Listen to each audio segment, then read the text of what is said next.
First time ನೀವೇನಾದರೂ ನನ್ನ video ನೋಡ್ತಿದ್ರೆ ಪ್ಲೀಸ್ ಸಬ್ಸ್ಕ್ರೈಬ್ ಮಾಡ್ಕೊಂಡು ವಿಡಿಯೋ ನೋಡಿ. ಮತ್ತು ಈ ವಿಡಿಯೋ ನಿಮಗೇನಾದ್ರು ಇಷ್ಟ ಆದಲ್ಲಿ ಪ್ಲೀಸ್ ಲೈಕ್ ಮಾಡಿ. Hi hello everyone, welcome back to Kanasu lifestyle vlogs. ಇವತ್ತಿನ ರೆಸಿಪಿ ಬಂದುಬಿಟ್ಟು ಬಾಳೆಕಾಯಿ ಬಜ್ಜಿ. ಸೊ ಚಳಿಗಾಲ ಟೈಮ್ ಅಲ್ವಾ, ಈ ಟೈಮಲ್ಲಂತೂ ಟೀ ಕಾಫಿ ಜೊತೆ ಅಂತೂ ಮಸ್ಟ್ ಕಾಂಬಿನೇಷನ್ ಅಲ್ವಾ, ತುಂಬ ಚೆನ್ನಾಗಿರುತ್ತೆ.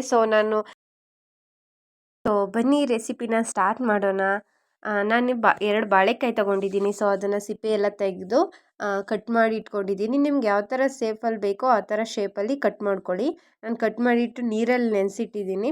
ಸೊ ಇವಾಗ ನಾನು ಒಂದು ಬೌಲ್ ಕಡಲೆ ಹಿಟ್ಟು ಮತ್ತು 2 ಟೇಬಲ್ ಸ್ಪೂನ್ ಅಕ್ಕಿ ಹಿಟ್ಟು, ಟೇಸ್ಟಿಗೆ ತಕ್ಕಷ್ಟು ಉಪ್ಪು ಮತ್ತು ಸ್ವಲ್ಪ ಅಡುಗೆ ಸೋಡಾ, 1 ಚಿಟಿಗೆಯಷ್ಟು ಅರಿಶಿನ ಪುಡಿನ ಯೂಸ್ ಮಾಡಿದ್ದೀನಿ. ಇದನ್ನು ಚೆನ್ನಾಗಿ ಮಿಕ್ಸ್ ಮಾಡ್ಕೊಳ್ಳಿ, ಅದೆಲ್ಲ ಮಿಕ್ಸಪ್ ಆಗಬೇಕು ಆ ಥರ. ಮತ್ತು ಇದಕ್ಕೆ ನಾನು ಒಂದು 1/2 ಟೇಬಲ್ ಸ್ಪೂನಷ್ಟು ಚಿಲ್ಲಿ ಪೌಡರ್ನ ಆ್ಯಡ್ ಮಾಡಿಕೊಂಡೆ. ಇದನ್ನೆಲ್ಲ ನೀಟಾಗಿ ಚೆನ್ನಾಗಿ ಮಿಕ್ಸ್ ಮಾಡ್ಕೊಳ್ಳಿ. ಅಂದರೆ ಸ್ಪೈಸಸ್ ಎಲ್ಲ ಅಲ್ಲಿ ಇಳಿಬೇಕು ಆ ಥರ, ಅಂದರೆ ಮಸಾಲ ಸ್ಪೈಸಸ್ ಎಲ್ಲ ಅಲ್ಲಿ ಮಿಕ್ಸ್ ಆಗಬೇಕು ಚೆನ್ನಾಗಿ. ಮತ್ತು ಒಂದು ಸ್ವಲ್ಪ ನೀರನ್ನ ಆ್ಯಡ್ ಮಾಡಿಕೊಂಡು ಅದನ್ನು ಗಂಟು ಇಲ್ಲದೆ ಇರೋ ಥರ ಸ್ಮೂತ್ ಆಗೋ ಥರ ಕಲಿಸ್ಕೊಳ್ಳಿ ಅದನ್ನು ನೀಟಾಗಿ. ಅಂದರೆ ಜಾಸ್ತಿ ತೆಳ್ಳಗೆ ಮಾಡಬಾರ್ದು, ಒಂದು ಸ್ವಲ್ಪ ತಿಕ್ಕಾಗಿ ಇರಬೇಕು ಇದು. ಯಾಕಂತಂದರೆ ಬಾಳೆಕಾಯಿಗೆ ಬೇಕಲ್ವ ಅದರಿಂದ ಜಾಸ್ತಿ ತೆಳ್ಳಗೆ ಕಲ್ಸೋಕೆ ಹೋಗ್ಬಿಡಿ. ಸ್ವಲ್ಪ ನೀರನ್ನ ಆ್ಯಡ್ ಮಾಡಿಕೊಂಡು ಮಿಕ್ಸ್ ಮಾಡ್ಕೊಳ್ಳಿ.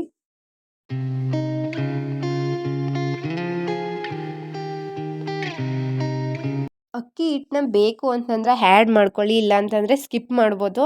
ಅಕ್ಕಿ ಹಿಟ್ಟನ್ನ ಆ್ಯಡ್ ಮಾಡೋದ್ರಿಂದ ಕ್ರಿಸ್ಪಿಯಾಗಿ ಬರುತ್ತೆ ಬಜ್ಜಿ, ಅದರಿಂದ ಆ್ಯಡ್ ಮಾಡ್ಕೋಬೋದು. ಬೇಡ ಅಂದರೆ ಸ್ಕಿಪ್ ಮಾಡಿಕೊಂಡು ಕೂಡ ಅದನ್ನು ಮಾಡ್ಕೋಬೋದು.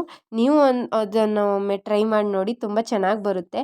ಸೊ ನಾನು ಲಾಸ್ಟಲ್ಲಿ ಇಲ್ಲಿ ಕೊತ್ತಂಬರಿ ಸೊಪ್ಪನ್ನ ಸ್ವಲ್ಪ ಕಟ್ ಮಾಡಿ ಹಾಕ್ಕೊಂಡಿದ್ದೀನಿ ಮತ್ತು ಸ್ವಲ್ಪ ಅಜ್ವಾನ ಪುಡಿನ ಸೇರಿಸ್ಕೊಂಡಿದ್ದೀನಿ. ಒಂದು ಬಾಣಲಿಗೆ ಎಣ್ಣೆ ಹಾಕ್ಕೊಂಡು ಬಿಸಿ ಮಾಡಿ ಇಟ್ಕೊಂಡಿದ್ದೆ. ಸೊ ನೀವು ನೋಡ್ತಾ ಇರ್ಬೋದು, ಇಲ್ಲಿ ನಾನು ಹಾಕ್ತಾ ಇದ್ದೀನಿ, ಎಷ್ಟು ಚೆನ್ನಾಗಿ ಉಬ್ಬಿ ಬರ್ತಾ ಇದೆ ನೋಡಿ. ತುಂಬ ಕ್ರಿಸ್ಪಿಯಾಗಿತ್ತು ಮತ್ತು ತುಂಬ ಟೇಸ್ಟಿಯಾಗಿತ್ತು. ನೀವು ಒಮ್ಮೆ ಈ ರೆಸಿಪಿನ ಟ್ರೈ ಮಾಡಿ ನೋಡಿ. ಟ್ರೈ ಮಾಡಿ ಹೇಗಿತ್ತು ಅಂತ ಕಮೆಂಟಲ್ಲಿ ತಿಳಿಸಿ. Thanks for watching my video.